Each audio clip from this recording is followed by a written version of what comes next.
Welcome to Novara Live. I'm Michael Walker. In the middle of a heat wave on a Friday night, a little bit sweaty in Novara Media's unair-conditioned studio, but we'll make it through. Aaron Bastani, how are you doing? Very well, Michael. Maybe somewhat slightly less sweaty. I've got the windows open here. Hope you don't get any ambient noise. Maybe some screaming children, maybe some cars, maybe some dogs. But I'm good, Michael. I'm good. Godspeed to you guys in that studio because it gets very hot. Yeah, I mean, on Wednesday, my brain had just completely melted by the end of the show, but I'm going to try and keep it together today. We have so much coming up for you tonight. Palestine Action have pulled off a high-stakes act of sabotage. You really want to see this one. MPs have voted in favour of the assisted dying bill, sort of incredibly significant role, really, piece of social legislation. We'll be looking at sort of some of the key parts of the debate. And we'll be looking at how the BBC has seemingly decided to begin covering up Israel's nuclear weapons program. I don't know why they're doing this. We will discuss. If you'd like to support our work, you can sign up at novaramedia.com/support. This show is only possible because of you guys. And do make sure to let us know your comments in the YouTube chat, or you can tweet us on the hashtag Novara Live. Israel must bring about a mass evacuation of the population from Tehran in order to destabilise the Iranian regime. Those were the terroristic words said today by Israel's Defense Minister, Israel Katz. Tehran is, of course, a city of 10 million people. The idea it can simply be evacuated under the orders of a belligerent power is absurd. And Iran's foreign minister has today delivered this message to the United States. It is the Americans who are seeking negotiations.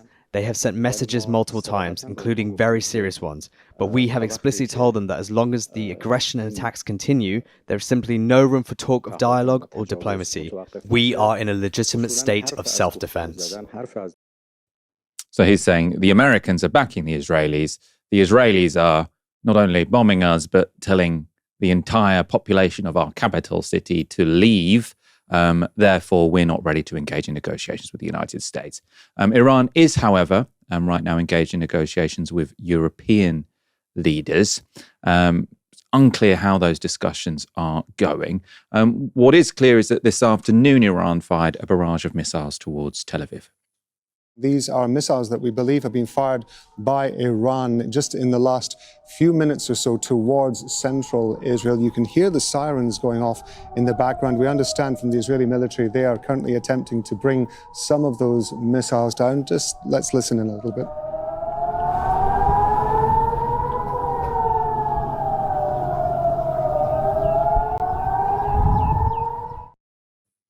Haaretz, so the Israeli newspaper, reported 2 of those missiles got through Israeli defenses, hitting the areas of Beersheva and Haifa. 2 people were apparently injured. In the last 2 hours, Israel's military chief has said Israel must be prepared for a protracted war, of course, a war they started. He also said Israel's estimate is that Iran has 2,500 missiles, has fired 500 of them already, and that more have been destroyed. So presumably that would mean significantly less than 2,000 left. And of course, statements like this from a belligerent army have to be taken with a pinch of salt. For his part, Donald Trump is sticking with his line that he's giving himself 2 weeks to decide whether the US military will get directly involved in Israel's war. And the briefings coming out of the White House are not reassuring. To senior White House correspondent Jackie Heinrich, fresh from the White House briefing. Hi, Jackie. Hey, Martha. There have been a lot of headlines this afternoon, including one from The Guardian that claimed that the U.S. military has doubts about whether the bunker buster bombs could get the job done, and further claiming that only a tactical nuke maybe could finish it. And it further stated that the president is not considering a tactical nuke, that it was not one of the options that was presented to him. I was just told by a top official here that none of that report is true, that none of the options are off the table, and the U.S. military is very confident that bunker busters could get the job done at Fordo. So none of the options are off the table, pushing back against a report saying the United States had ruled out using tactical nukes. So did that really mean to suggest that using a tactical nuke against Iran by the Americans was not off the table? Well, that's the interpretation of defense editor at The Economist, Shashank Joshi. He said at least someone in the White House wants to signal that US nuclear use against Iran at Fordo remains on the table. I bet that will really persuade the Iranians that they don't need nuclear weapons in the long run. Meanwhile, and surprisingly, one of the few people talking sense in Washington is the disgraced former congressman and MAGA enthusiast, Matt Gaetz. If the world is interested in a secret nuclear program in the Middle East, there is a country that won't allow any international inspectors. Israel. Israel has a nuclear weapon. Did you know that? I do. They allow no inspections. They are fully secretive and clandestine about it, and the Americans are fully aware. You know what? I don't even blame Israel for this. If they want to develop a nuclear weapon, if they had the blessing to do so secretly, I'm not in judgment of that. But to drag the world into a regime change war over secret nuclear weapons, when you have secret nuclear weapons, is a bit hypocritical. President Trump is the kind of guy who never gives up on a deal. Throughout his life, he's probably made deals and made lots of money on them, even when others walked away or didn't see value in a transaction. So here's a deal. How about Iran and Israel both give up their secret nuclear weapon programs? If Trump got that deal, he wouldn't only get the Nobel Peace Prize, they'd probably name it the Trump Peace Prize forevermore. Now, this is unequivocally the one time when Trump should absolutely listen to Matt Gaetz. And that's especially because Israel's plan for Iran appears to amount to little more than create maximum chaos. Jerusalem Post, not thought of as a sort of far-right paper, it pitches itself as a centrist newspaper in Israel, very much a sort of establishment paper, supposedly also read by liberals as well as conservatives. In an editorial this week, they suggested a 6-point plan for President Trump when it comes to Iran. And this was point 6.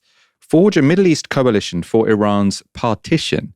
Encourage long-term plans for a federalized or partitioned Iran, recognizing that Khamenei's theocratic regime cannot be reformed. Offer security guarantees to Sunni, Kurdish, and Balochi minority regions willing to break away. Aaron, so this is not, by the way, when sometimes people say, "Oh, the Jerusalem Post said this," and it's actually just a comment piece by someone in a newspaper which sort of publishes a variety of commentary. This was an editorial from the newspaper, so this is their position that they think Trump should be looking to partition Iran. Yeah, it's quite extraordinary. I mean, I'm obviously speaking to lots of people in the Iranian diaspora at the moment, often formally, often informally, just comments on Instagram posts and whatnot. There are lots of people in the Iranian diaspora, though that number is shrinking, of people who are supportive of regime change. And they are, I think, under the completely ignorant illusion that that would mean within 6 months, Iran will look like Dubai. The bikinis will be back. People will be popping the champagne corks. We might have cocktail bars lining the streets of Tehran.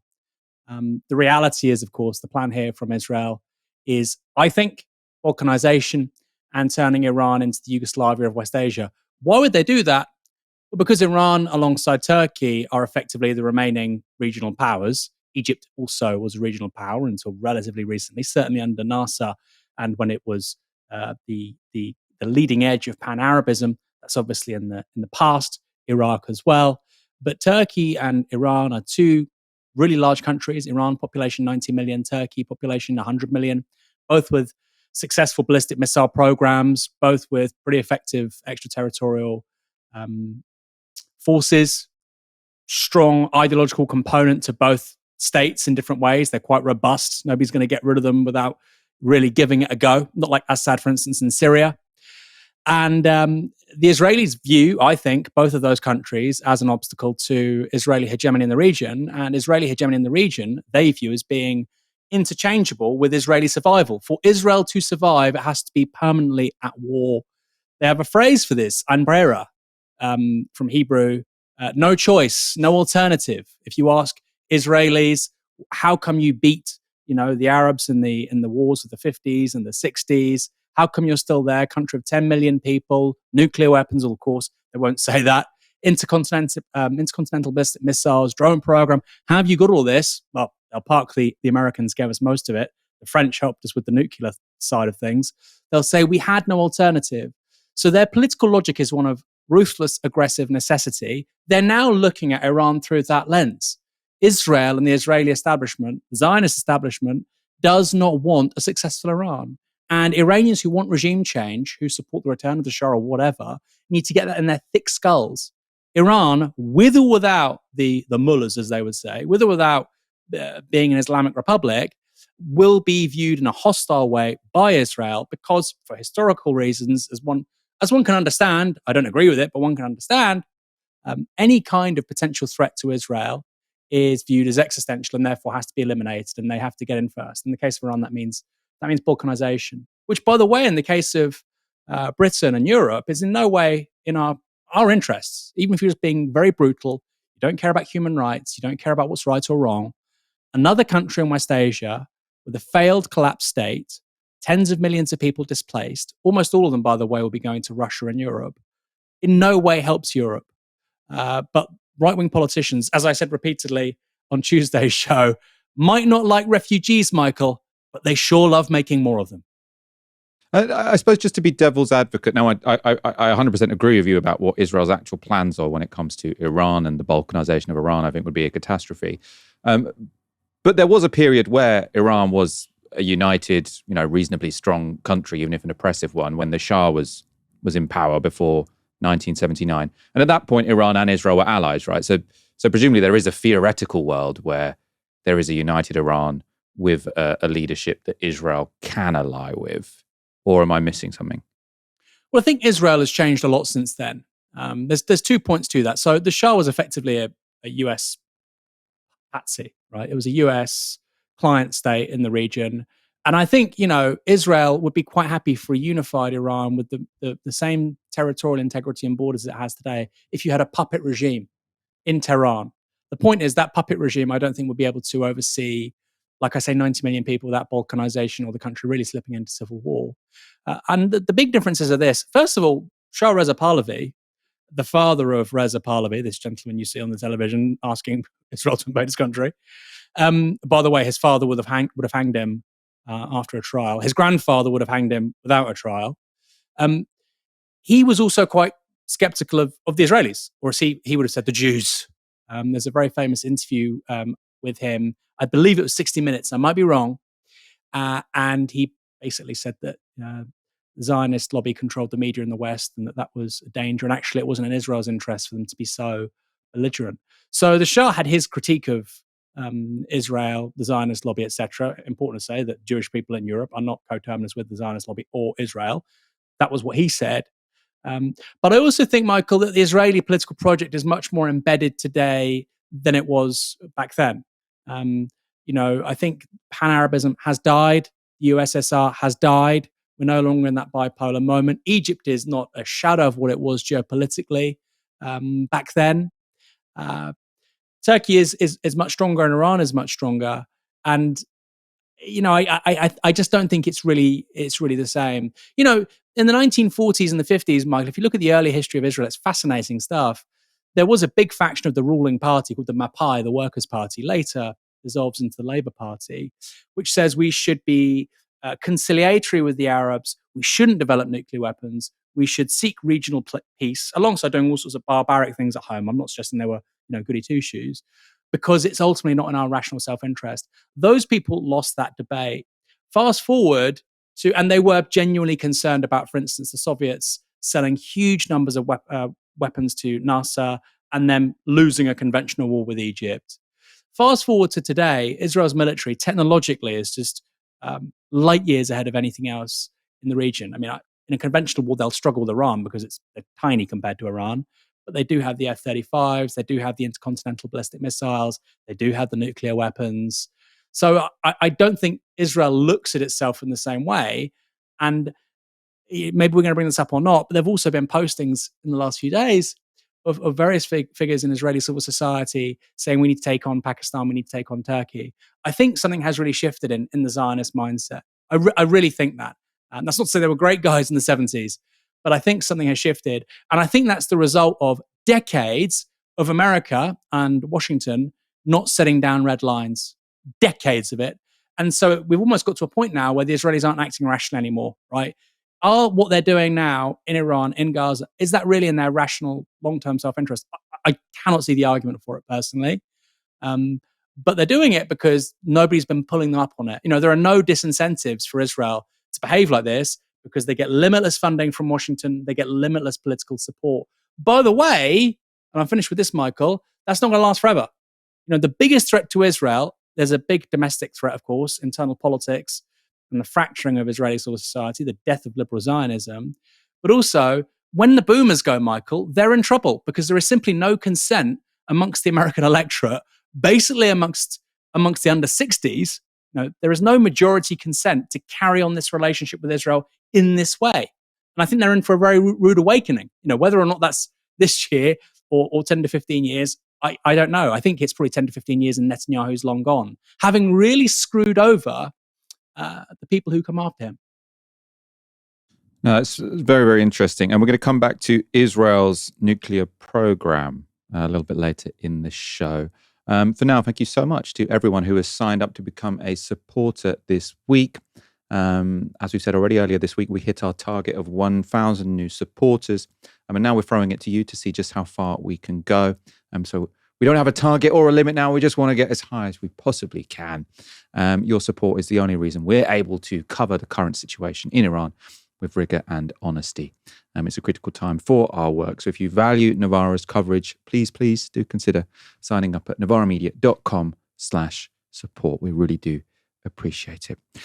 Let's turn to the UK for a moment, where Palestine Action have pulled off an incredibly high-stakes act of sabotage. So the protest group released this footage overnight of two activists riding on electric scooters at the RAF Bryce Norton Air Base. An activist can then be seen spraying red paint into the jet engine of a military plane, thought to be an RAF Voyager used for transport and refueling. Remarkably, after breaking into the largest airbase in the UK and sabotaging military planes, both activists were able to escape undetected. Palestine Action has said their activists had interrupted Britain's direct participation in the commission of genocide and war crimes across the Middle East. Flights leave daily from that UK airbase. They go to RAF Akrotiri in Cyprus. That's a base used for military operations in Gaza and across the Middle East. And the Cyprus base is a keynote for Britain's support for Israel's genocide. In March this year, it was revealed by Declassified that 518 surveillance flights had left from the base to Gaza since October 2023.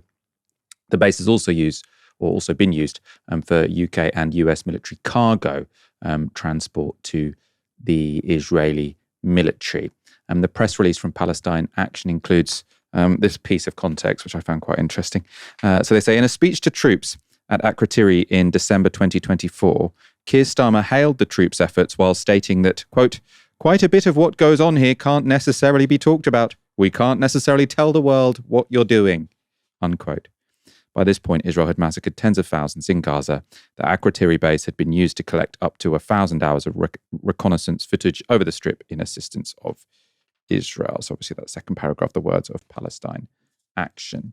Keir Starmer had something to say about the Palestine Action, though. So he tweeted this today: "The act of vandalism committed at RAF Bryce Norton is disgraceful. Our armed forces represent the very best of Britain and put their lives on the line for us every day.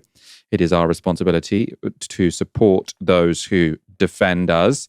I mean, they might at times defend us. I don't think spying on Palestinians in Gaza subjected to genocide and then handing that intelligence to the Israelis counts as defending us. Nigel Farage went even further than Keir Starmer. He says Palestine Action must be prescribed as a terrorist organisation after the attack on RAF planes at Bryce Norton. Now, I have to say, I wouldn't be surprised if the Labour government did that. Obviously, that's, what was he called? Lord Wolney, John Woodcock. I think that's kind of what he was pushing for. Aaron, your thoughts on, I mean, it must be said, a very audacious action. Remarkable that they could get in, do that and get away without being noticed. Whoever is in charge of security of Britain's largest RAF base is going to not be having a great day. Well, the first thing is, Michael, the RAF should be, hear me out here. People are going to, capture this and then post it on social media. The RAF, whatever you think of this particular action, should be grateful because this could have been a drone attack. We've just seen preemptive attacks with regards to Ukraine on Russian.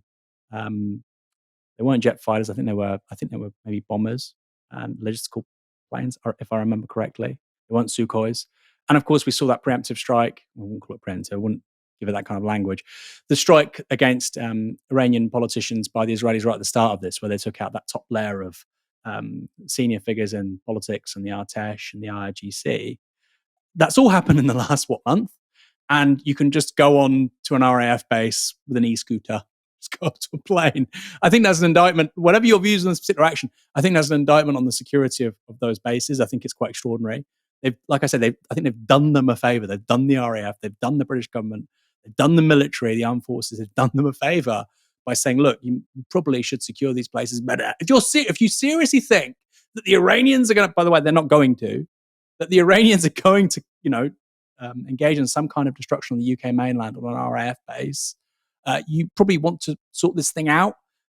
I would suspect this is a screw up on the part of both military police, but also maybe even some outsourced contracts on something of this importance and significance to the UK defence sort of capability / complex. You would think it's not outsourced, but it might be. I mean, it's just quite an extraordinary thing to have done. So in a way, they should be grateful so they can address that issue. That's what I would say to somebody like Farage or to Starmer, and they'd probably agree. The big story here is how easy it was. And in terms of prescription, I mean, and I'm not being flippant or saying that because I'm left wing. The genuinely important story is how easy it was. And then in terms of prescription, I mean, what does that even look like? You're going to prescribe Palestine Action, and then what? Some people start the Palestine proposal, Palestine enforcement, some synonyms. Freedom for Gaza Action, different email address, whatever, different premises that it's based at, etc. So this obsession with prescribing things, it's not Hezbollah. It's not, an organization with a hierarchical command and control network. It's a very horizontal activist organization. They can rename themselves very easily. It's not that hard. So in terms of what prescription actually means, so what? Look, they set up a new Twitter account? I don't get it. But again, Michael, it really speaks to the fact that in these kinds of debates about basic liberties, all the way through to foreign policy, politicians just say shit without actually thinking about it. They just say stuff, right? Whether that's we should get involved in the Iran war. Okay, well, maybe you don't want to displace millions of people. You talk all the time about refugees, but you seem intent on creating even more of them. You talk all the time about the cost of living crisis, yet you seem happy in driving energy prices up by having a war in West Asia. They don't think about that stuff. Equally here, they just don't think about it. Politics, Michael, has been entirely captured by clout chasing. What's going to get some retweets? What's going to get some likes?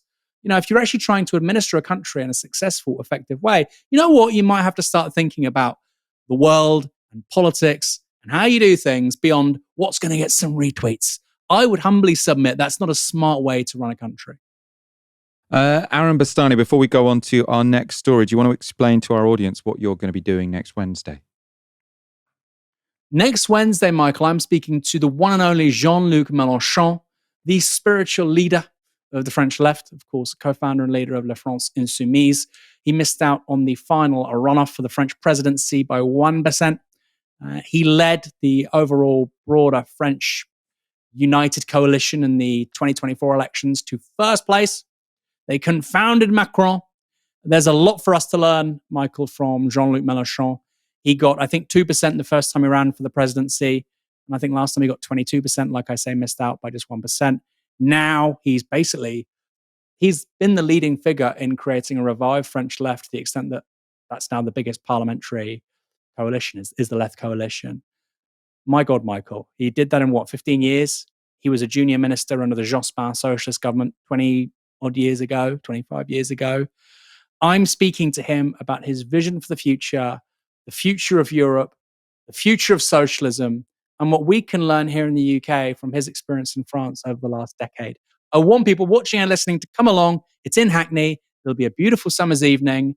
He'll be there afterwards, signing his books. I'll be there too. Let's talk politics in France, the UK, and beyond. I think the link is in the description below. It's going to be great fun. I hope to see lots of people there. Honestly, Michael, I think he's one of the most important politicians right now, anywhere on earth, not just in the left in Europe, anywhere on earth. He has really catalyzed a very important project with La France Insoumise. I totally agree. And I imagine that link will be in the description. There's just a few tickets left. So if you are in London or if you can travel to London, do check that out. If you're really far away from London and we've been sort of telling you about this event for a while now, apologies. We will at some point. We have before done events outside of London, but we will endeavour to do more of them in the future. MPs have today passed legislation legalising assisted dying for terminally ill people with 6 months to live. The vote was passed by 314 to 291 votes.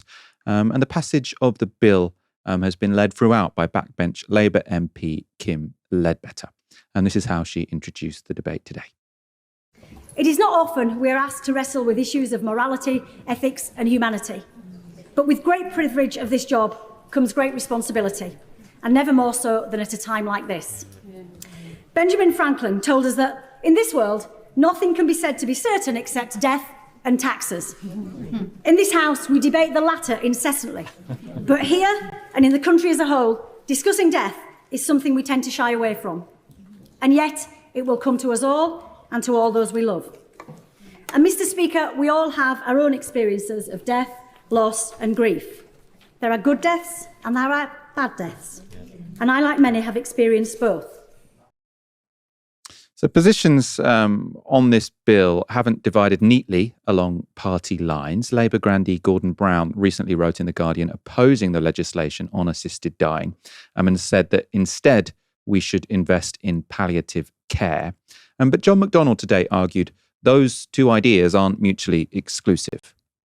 It is not a choice between palliative care and assisted dying. We want the opportunity to have the palliative care. And at this point, I want to pay tribute. One of my closest friends died 2 weeks ago in Hillingdon Hospital, and I want to thank the staff for the palliative care that they gave him so wonderfully. But at the same time, I have others who've suffered greatly and wanted to go. But what have they been forced to do? Hide away the drugs over a period of time, send their families away, then themselves take the drugs and die a lonely death. Others, a recent one, starving themselves to death because there's no other option. It's for that. I cannot stand by and allow that to happen anymore. John McDonnell had previously opposed the assisted dying legislation as he believed there weren't sufficient safeguards against coercion. But he explained in Parliament today that the bill's provisions for a panel, including clinicians and psychiatrists, and before anyone could be approved for assisted dying, had reassured him. He also talked about a disability advisory panel, which he was reassured by. As for the other side, one of the 291 MPs to vote against the bill today was Tom Tugendhat. This bill is about many different things, but actually fundamentally, it is about two things. It is about power and it's about trust.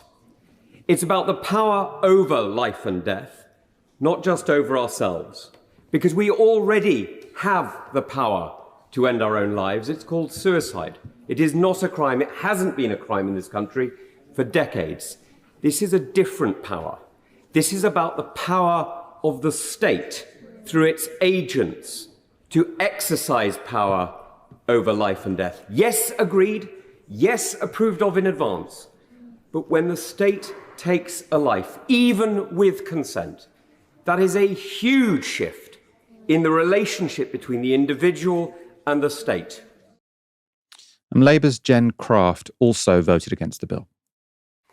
In my personal experience, I know that the value that our medical establishment places on certain lives is less than the value that it places on others. When I was given the diagnosis of my daughter's Down syndrome, the next thing that the midwife said to me after "I'm so sorry" was, "I can book you a termination within 48 hours. This is a choice that so many women make because they are ignorant of the value of disabled lives. I thought that was really interesting, that intervention from Jen Craft. I mean, it's impossible not to watch that and feel sort of, to be quite moved by what she's said. And I've been myself sort of divided on this bill. I think I err on the side of, I think it's good that we're legalizing assisted dying. And I say that, I suppose, because I think that choice is important. And actually, I think the example she gave there, I have a similar position on, because there are, and I completely understand why there is a position among many people who are in the disability activist movement that the idea that a parent is allowed to abort their child because they have Down syndrome is itself, something which is offensive and devalues the lives of people with Down syndrome. Now, I see that argument. I, again, in that situation, think that choice is what matters ultimately. In that case, it's choice of the parent with an unborn child. In this case, it's the choice of someone with 6 months left to live. And so I suppose my position is all of these people who are giving these concerns about how it could lead to coercion, how it could lead to disabled people feeling like they're being pressured to agree to assisted suicide. I take all of them seriously, but I don't think the correct answer is to say, okay, well then we will just take away the choice. I think that the answer has to be really, let's have the choice, but let's also have proper safeguards, which I hope is where we're at with this bill. And of course, as Gordon Brown said, properly fund palliative care, properly fund services for disabled people so their lives are rich and fulfilling. Aaron, what's your take on this? Are you pleased that this bill, I mean, it's going to the Lords now, but I mean, it seems that this is going to go into law because it's passed the Commons. Are you relieved this has been passed? Relief isn't really the right word. I probably would have voted for it. I think there's going to be a ton of people who will be edge cases, and people that don't agree with this legislation will say this is why we don't agree with it. But I think in terms of net use, net benefit, net utility, I do support it. I think how Switzerland does things with assisted suicide, which I do think sort of mitigates Tom Tugendhat's argument somewhat, is good. I think it's a positive way to do things. I think someone like Canada isn't good. If we end up close to Switzerland and Canada, I think that's a great place to end up. But I totally understand the arguments against, Michael. I do totally understand the arguments against. Strangely, though, if you look at it from a sort of philosophical perspective, it is fascinating to me that you've got some people on the right saying it's outrageous for the state to have the power to take people's lives away. Many of those people support capital punishment. Very, very odd. So the state can have the competence. And by the way, people can have those views, right? You can have whatever views you want, but it is clearly inconsistent to say that the state can have the competence. I delegate it the authority to be able to kill somebody in the instance of capital punishment. And by the way, we already give the state that power. We give the state that power. Tom Tugendhat used to be a soldier. We give our soldiers the ability to kill other people. That's the whole point of having an armed forces. We've given people that right on the behalf of the state. So it's not an intellectually coherent point, but I wouldn't say I'm relieved. I think there's also an additional issue here, Michael, which is also relevant to the amendment with regards to decriminalisation of women who have termination after 24 weeks. By the way, I'm not commenting on that, but this was a private member's bill, and that was an amendment. And these are really big bits of legislation. And by the way, I'm not. This is not about whether or not I agree or disagree with either of these things. In principle, I agree with a woman's right to choose. I certainly don't think a woman should be out of prison if they have a late stage termination. In principle, I agree with the right to assisted suicide.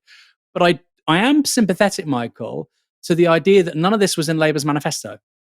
None of it. And that's because one was an amendment, one was a private member's bill. And I think when you're introducing such seismic legislation, such hugely profound changes to how we live and die, literally, I'm kind of not sure. I'm not really sympathetic to private members' bills, actually, Michael, I have to say, because people vote for a party, it has a platform with a manifesto, and then they see a bunch of stuff which is just totally unrelated. I mean, it must be rather strange for people. I don't know. Maybe people could say in the comments. We had a general election in July 2024. There was no mention of euthanasia, and yet it's been one of the major political issues of the last 12 months. Of course, this happened as well previously in the 1960s when you had a ton of liberal reforms introduced by Labour. By the way, I agree with them. about divorce, abortion, etc., decriminalization of homosexuality, I think, as well. A lot of that stuff is private members' bills. And I wonder, is that something that we're happy with? I'd be much more comfortable with these really socially, divisive is not the right word, socially challenging policies and solutions. I'd be much more comfortable if they were part of a broader agenda, which was part of a manifesto, which was given to the public, and they were at least aware that this was something that would be legislated on. In his defense, Keir Starmer did publicly pledge before the election that he would allow a vote on assisted dying, and it would be a free vote, and that he would vote in favour of it. So it's not exactly something that was not said to the electorate. Whether or not offering a free vote was in the manifesto, I'm not sure, but it doesn't seem like it's come completely out of the blue. Yeah, but and I suppose the argument of not putting it in the manifesto is because it's an issue of conscience. You want to have a free vote. You obviously can't have a free vote if it's in the manifesto, because then you're going to be whipping people. Well, quite. I mean, I think the whole votes of conscience as well, I just find it, again, quite bizarre. We have a party system and we have a party whip. And these are, and again, people probably, I agree with the right to assisted suicide. So for me, it's not a problem, right? But if you don't agree it's the right to assisted suicide, this wasn't in a manifesto, Michael. Like you say, it's one thing to say, I will allow a free vote. I mean, what does that mean? What does that even mean? So I am sympathetic to that. I mean, that's kind of an orthogonal point, right? But I am sympathetic to that because there is just a ton of stuff right now that's happening in politics, Michael. There's obviously this today, the euthanasia thing, but there's also tax increases by the government, the change with regards to estates tax, etc. Lots of things, NI contributions being hiked up. Lots of things are happening for a range of reasons. Private members' bill, but also Labour basically lied to the electorate for the last election about how they would do fiscal policy. And we had a debate, we had a general election, people voted accordingly, according to the political programs on offer. And then we get a load of stuff which really dominates the media cycle for 12 months, which has nothing to do with the stuff we were voting on. So, is it a surprise that people as a result are quite disenchanted with the political process, turnout is low, people have very little confidence in our publicly elected officials and so on? No, it's not, right? So, I mean, that's my two bobs worth. But on the substance of the legislation, Michael, like I said, if we end up in a place that's close to Switzerland and to Canada, I'm very happy with that. But it's possible, by the way, with the way that the media works in this country as well, Michael, very polarized, particularly with the print media and with GB News, Talk TV, social media. People will now be looking for those edge cases to discredit the whole thing. And those will exist. Those will happen, right? And the question is, how many people benefit from this as opposed to not benefiting from it? And I think there's going to be a massive net benefit personally. I would want this right for myself. And this is borne out in all the opinion polls, right? People believe in assisted suicide and the right to assisted suicide in their personal case. And actually, the older you get, people are more likely to believe in it. It's not one of those things where young people have these really strident progressive views and old people disagree. Actually, if anything, it's the other way around. I think I disagree with you. I think it's good for there to be issues that aren't sort of polarized along party lines, and allowing people a free vote on an issue like this can sort of take away that pressure. I'm also not convinced that anyone will be disenchanted by it. Well, some people clearly will, but as far as I understand, 75% of the public are in favour of assisted dying. So it's not I don't think there are that many people who are at home who are furious that MPs have passed this when it wasn't in a manifesto.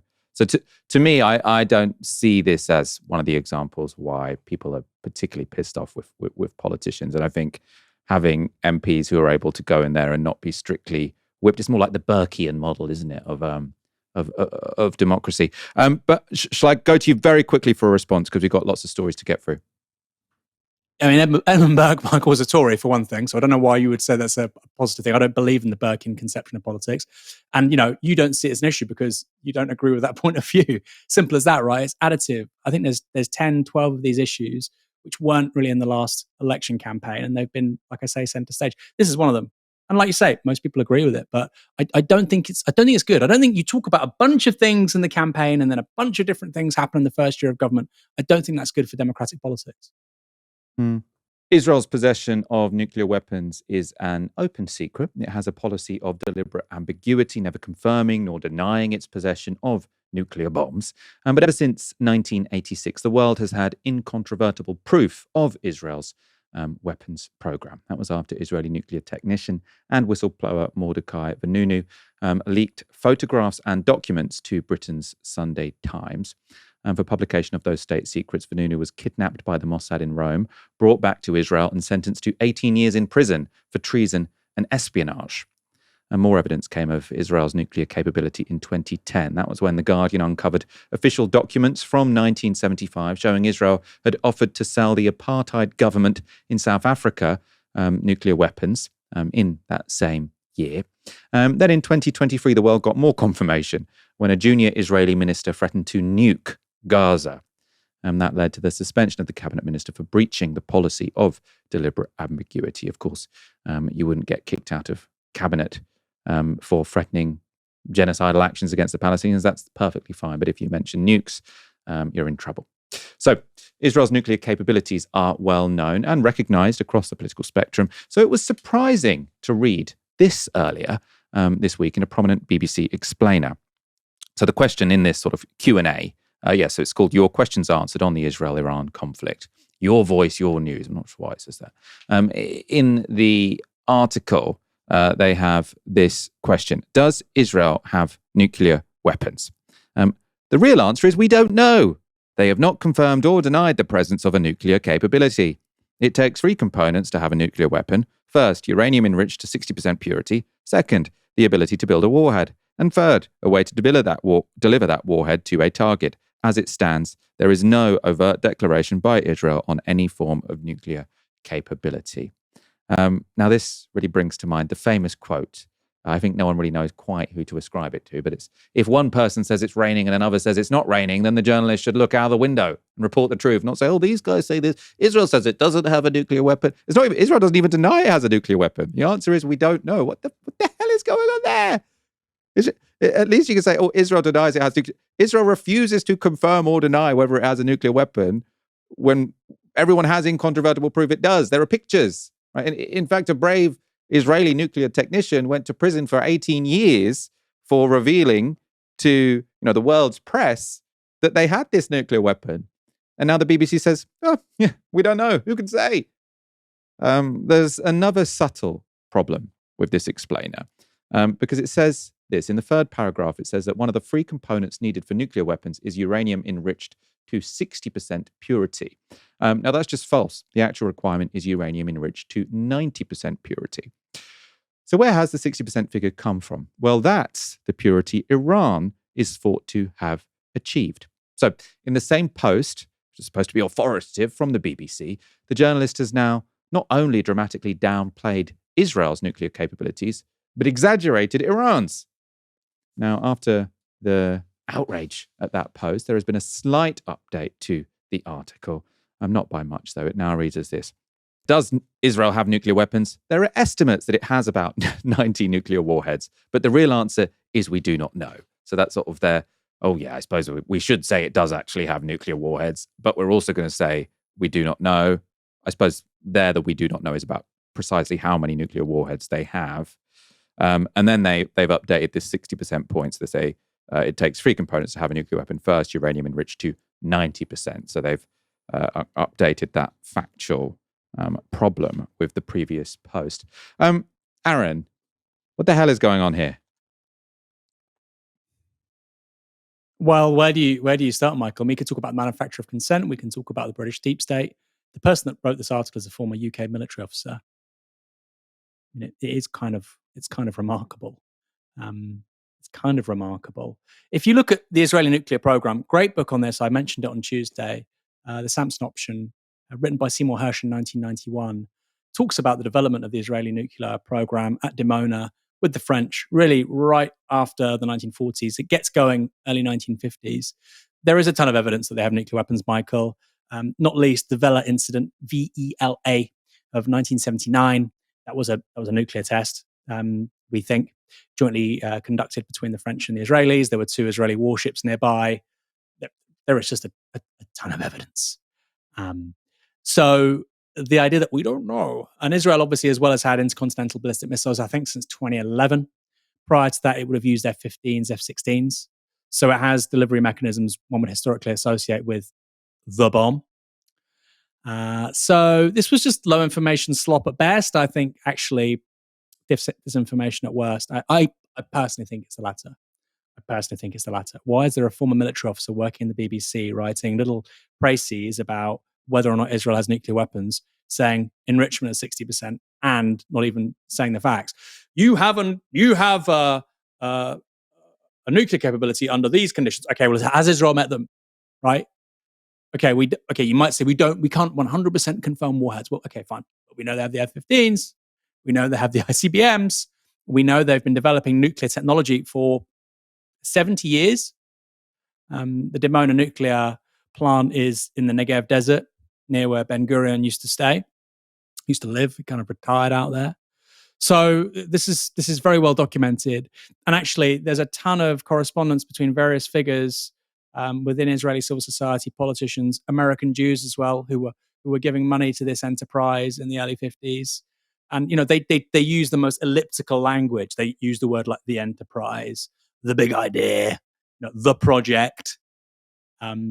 We also know that huge numbers of Israeli nuclear scientists were working in France in the early 1950s. Like, why were they all going to France? Why were there thousands of French technicians? And we know this because there were U-2 spy planes going over and getting all of this stuff for the Americans. Why were there thousands of French technicians in the Negev desert in the late 50s? What were they doing there? Maybe they were just having fun, Why were there thousands of French families based at Beersheba? What were they doing? Grow up, be an adult. We know what they were doing. They were helping the Israelis develop a nuclear technology, but also nuclear weapons. It's disinformation. A lot of the BBC, Michael, and its political coverage, it exists to pacify the British public, to keep us stupid. And it's not just about disinformation, which this is, I think. It's also about just having a level of public conversation which is really, really low. We saw Tucker Carlson a few days ago having a really high information conversation with Ted Cruz or with Steve Bannon, having a really high level conversation. Like, we have certain assumptions, certain ideas, and we're operating at this level. With the BBC, it's like down here, it's slop. You would find a better answer to that question about Israeli nuclear weapons on Wikipedia or ChatGPT or a Google search using the Google AI, right? It's slop. Why should I be compelled to pay for that? Why? Well, we believe in public service broadcasting. I'm sorry. On international relations, a lot of the time, not all the time, there's some magnificent original news gathering by the BBC. Some. But for stuff like this, for the journalists based in London, putting stuff on BBC Online, going on BBC Newsnight, it's shit. It's slop. Sorry, we don't need it. I would even go as far to say, Michael, as I would get rid of the BBC Online. Don't think there should be a BBC Online website. BBC Online has about 80%, 75% of UK online news market share. Really low cost of entry to doing online news. Give that money instead to local papers, local media organizations around this country as a form of subsidy like they do in Norway. Let them do news gathering at a local level rather than paying a former military officer money to write slop, which is disinformation. And even the disinformation is inaccurate because he was wrong about enrichment. Yes, but I more on the side of, I think it's good we had the BBC, but we should call it out when it's wrong. And I think when it comes to a foreign policy issue like this, it is especially wrong. I mean, all you have to do is watch that video of Andrew Marr sort of saying how Tony Blair is a bigger figure because Saddam Hussein has fallen, and now all of the people who criticize the Iraq war have to go silent. Obviously, there are big problems with that institution. But I suppose the Tucker Carlson point is Tucker Carlson spreads a lot of more disinformation than the BBC, right? Sometimes he asks the right questions and gets an interesting answer, but he also will spread information that just has absolutely no relation to the truth whatsoever. So personally, I'm in favor of having a BBC, but I think we should hold it to account. I mean, I do like the idea of funding local journalism, but I think we can probably do both. Do you want to come back quickly on that? Well, it's called the British Broadcasting Corporation, Michael. It broadcasts, does radio and television. That's really hard to do, really expensive. Do that. Why does it have to have this website which just balloons and balloons and balloons? Now Laura Kuenssberg has a newsletter. Why am I paying for Laura Kuenssberg to have a newsletter? It's called the BBC. It's about broadcast. It's not the British Everything Corporation. So I think it strangles innovation at a local level. We're neglecting local news gathering. We should be paying for that. £1 billion a year, Michael, £1 billion a year. would transform local news gathering in this country. It would transform how we conduct local politics in this country. A lot of crap would be coming to the surface. Decisions would be a hell of a lot better as a result.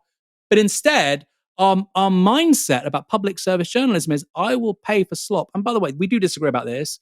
When it comes to foreign policy, Michael, and the decisions made by Westminster governments with regards to foreign policy and what is our perceived national interest, the BBC is crap. The BBC is crap. I would far sooner read the FT, the Economist. It's crap. It's low info slop. In terms of on the ground, in broadcast, going into somewhere like the West Bank or Iran or to Lebanon, Jeremy Bowen, for instance, yes, that's very good. That is very good. But that's not most of the organization. That is not most of the organization. I wish it was. Fund more of that stuff. But there is an ideological function for the BBC when it comes to foreign policy choices by our governments. We've seen them for a very long time. It's not a new idea. How many people, Michael, has the BBC platformed in the last week saying, I'm somebody who's quite sensible, I'm quite thoughtful. I think that Israel and the Americans and the Brits have got this completely wrong in Iran. I've not seen a single person being platformed that says that. But I've heard, I think their reporting over the past week has been bad, but I have heard that. There was the woman from the crisis group. It was a bad segment, but I think that's not quite true. I suppose, again, on the BBC, my issue with you is you say, we can cut all this really cheap stuff. Laura Kuenssberg's newsletter doesn't cost much money. I'm not going to read it. I think it's probably crap, but that's super cheap. So I think if you cut that stuff, that's not actually going to free up much money to go to local journalism. That's not my point. No. That is not to save the money, Michael. The point is we have this huge behemoth and it's strangling innovation at a local level. I don't need to fund the BBC to do newsletters, right? Politico can do newsletters, right? What's really expensive is paying for broadcast journalists to go into the West Bank, to go into Lebanon, to go into Iraq. That's really expensive. I'm happy to pay for that. That's really, really important. Her having a newsletter is not important. So there's two things here, Michael. We can do stuff to save money. I'm not suggesting that Laura Kuenssberg not having a newsletter is going to save money. But where do you save the money then? No, that's damaging for a different reason, is it strangles innovation and proper news gathering by other people. Where I would save money is I'd get rid of BBC Online. I'd get rid of it. I'd literally get rid of it. Fund broadcast original news gathering for radio and TV. Do that really well. Do that better than anybody in the world. That's where the BBC adds value. It doesn't add value by slop online. It doesn't. I think it's helpful to have some news sites where people can think this isn't completely batshit. Obviously, The Guardian. The Guardian's free. The Guardian's free. Why? The Guardian's free. Yeah, but the People Guardian, pay for newspapers. the Guardian's only ever going to be read by people who see themselves as liberal, left-leaning people, isn't it? Because Novara Media. It's seen Well, as whatever. partisan. Well, Novara, I don't think people should replace looking at the BBC with Novara Media. I think in an age where you have sort of like a very polarized society, where you have billionaires who can just buy the Washington Post, it's good to have one taxpayer-funded news outlet, which includes online, which when it's wrong, we can critique it instead of saying, oh God, I wish Jeff Bezos hadn't bought it. Michael, the standard of journalism at the Washington Post is head and shoulders above the BBC. What are you talking about? I just spoke to Michael Lewis. The essays in the most recent book published by Michael Lewis about public service in the United States and civil servants. The journalism in there is up there with the London Review of Books. It's better than any non-fiction in this country right now. I think a lot of Brits, Michael, like yourself, who are defending the BBC, are really... You're really misguided, actually, about the caliber of journalism being done by the BBC in an international context. Compare it to the Washington Post or the Wall Street Journal or the New York Times in terms of original news gathering for online. It's shit. Or the FT, it's shit. It's dross. I don't know what you're talking about. They can do very good broadcast radio and TV journalism. Of course they're good at it. They've been doing it for 80 years. That's what they're good at. Focus on what you're good at. Instead, we're getting infinity online news products, podcasts, newsletters. I don't want that shit. Well, the podcasts are good. Lots of the BBC podcasts are good, and also they're on. So their total budget is 4.5 billion. Their BBC Online budget is 239 million. So that's a small proportion, isn't it? Is that about 5% of their budget? So for the No, it's not. No, it's a bit more, but go on. It's a bit more. Yeah, 7%. 7.5%. All right. So it's about 7.5%. So I feel like you're getting in a bit of a, getting yourself a bit angry that 7% of their budget is being spent on a website, which lots of people use, where some of the articles are a bit shit, but it is also a bit of a reference point that people can use to say, oh, is this actually true? I know that this organization is real and not bought by Jeff Bezos. Michael, the question is, okay, are the British public highly informed about the issues that matter? I just don't think they are. And where they are highly informed, but are the by American consuming- public highly informed about the issues that matters? They have Which the no- Washington no- Post, they have the New York no, there Times. is. But actually, it would be helpful if they had this big website that everyone can go to find out a base level reality. Well, no, but we've just literally covered a story, Michael, where that wasn't being conveyed. It was complete bullshit. Yeah, so we found one story where it's not being conveyed, and we can critique them for it. Obviously, there's more than one, but you could do this on so many things. All right, we should move on. We need to move on. I want to finish with this, Michael. I want to finish with this. Norway, where I'm saying we should adopt their model of funding local journalism, Norway has a subsidy for local newspapers. Would you like to know, of all the countries in the OECD, what country is the most willing to pay for news? Norway, the country that subsidizes local media, because people engage with media every single day, which is actually looking at the problems they encounter when they walk out the front door. That's what we should be doing. This nonsense. We're no longer this imperial global superpower, the BBC in London, £1 billion. Bullshit.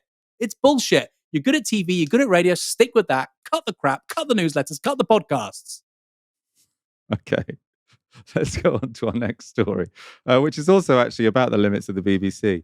Among the countless aspects of Israel's genocide in Gaza that are soaked in cruelty, it's the war on healthcare that has often most shocked the world, which is presumably why the BBC commissioned a documentary called Gaza Medics Under Fire. Now, the film was due to air in February, but after a controversy surrounding another documentary, it was pulled.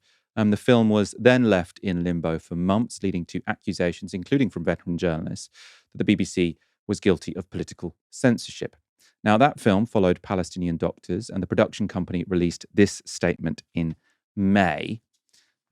We gathered searing testimony from multiple Palestinian doctors and healthcare workers. We are desperate for a confirmed release date in order to be able to tell the surviving doctors and medics when their stories will be told. I suppose the thing that stands out, them saying the surviving medics. So many of the medics in the documentary were killed that they have to say the surviving medics. Anyway, today the BBC has confirmed the documentary has been shelved. The documentary makers have said at last, at least now we can, show it on something else, because the BBC had been sitting on it. They still owned the rights to it, but wouldn't show it. It's very disgraceful. While those Palestinian medics, though, are still waiting for their voices to be heard, Sky News has released its own film following 2 British doctors working in Gaza. It contains, I have to say, very distressing footage.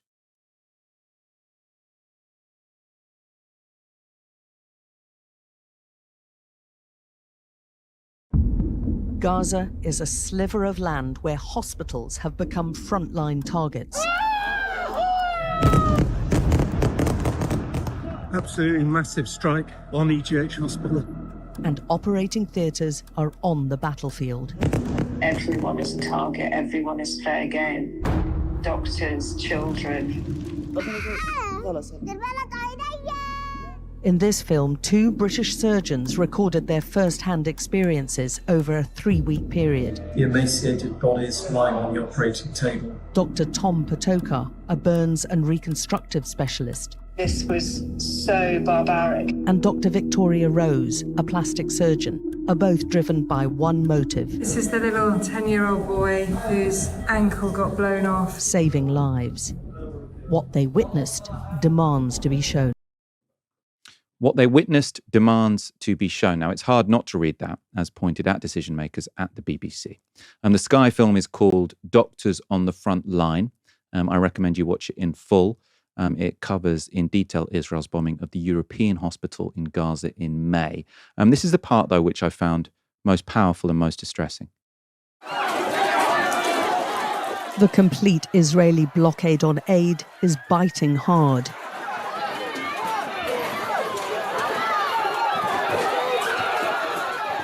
Hunger is hitting the youngest most harshly. The impact of this siege is keenly felt at Nasser Hospital, where Dr. Tom and Dr. Victoria and their teams are both now working. They just brought me to the paediatric centre to have a look at some of the children. This guy's been brought in for malnutrition. So is this little guy.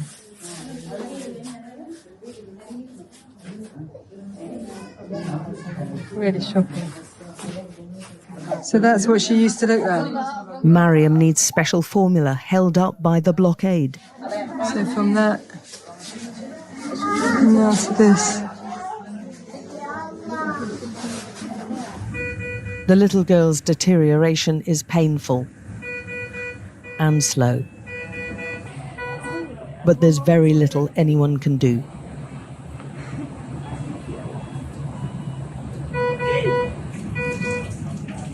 She dies waiting for the aid which never comes. And there are so many others still wanting, still suffering. Even a search for food can be deadly. There's the sound of rockets and shelling been going on all day. Terrible news coming out from the north of the country. Our driver today was on the phone to his son-in-law in Gaza City, pleading with him not to go out as it was too dangerous, but he was starving. He went out looking for food. He was killed. This is the daily life in Gaza. Now, obviously, the search for food has only got more deadly in recent days in Gaza. So this Tuesday alone, Israel killed 70 people queuing at aid sites for food.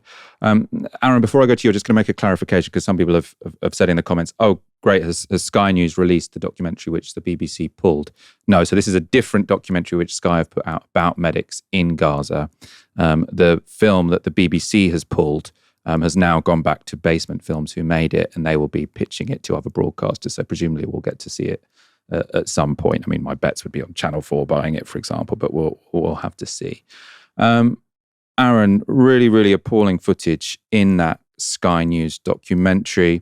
Also, I think the BBC pulling this documentary has been incredibly damaging to them. I don't know if you want to comment on both or either of those points. Well, I'll park the BBC for a moment. I mean, just Michael, that clip just now is just agonizing to watch. Agonizing to watch. Children starving to death, dying of the most avoidable possible conditions. You know, we have in this country an aid industry, overseas aid, about a £15 billion budget, which is meant to help people avoid things like waterborne disease, starvation, emergency medical aid, etc.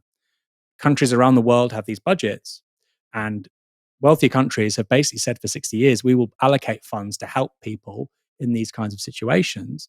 We have a country which isn't just failing to do that, it's inverting that whole logic, which is to say it's creating a humanitarian catastrophe while not trying to at least mitigate things like starvation, lack of clean drinking water, lack of access to medical facilities, and so on. To the contrary, Israel is waging war while starving people, while blowing up hospitals, universities, killing medical professionals, killing journalists. It's quite extraordinary, and it's happening with the consent of our government. I don't want to upset people unnecessarily. It is, you know, we can go back to that story about Palestine Action. Oh well, attacking the RAF, and people are going to have people watching will have a range of opinions about that.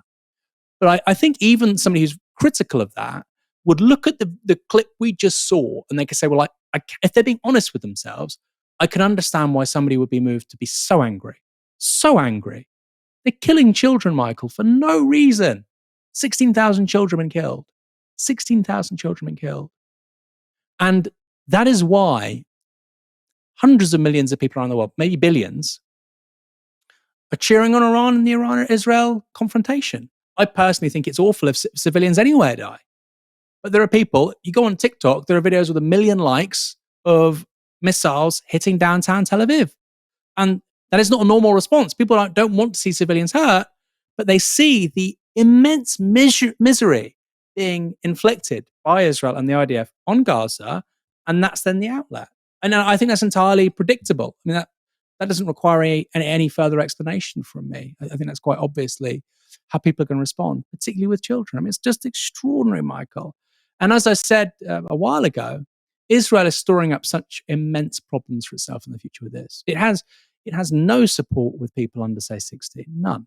And when the boomers leave politics in the West, and we have to be frank, Israel depends on the United States for its very survival.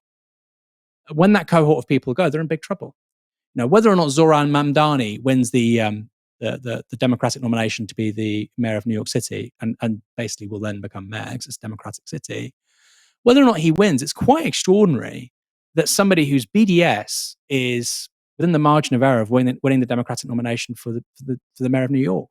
That's the future of politics. That is the future of politics.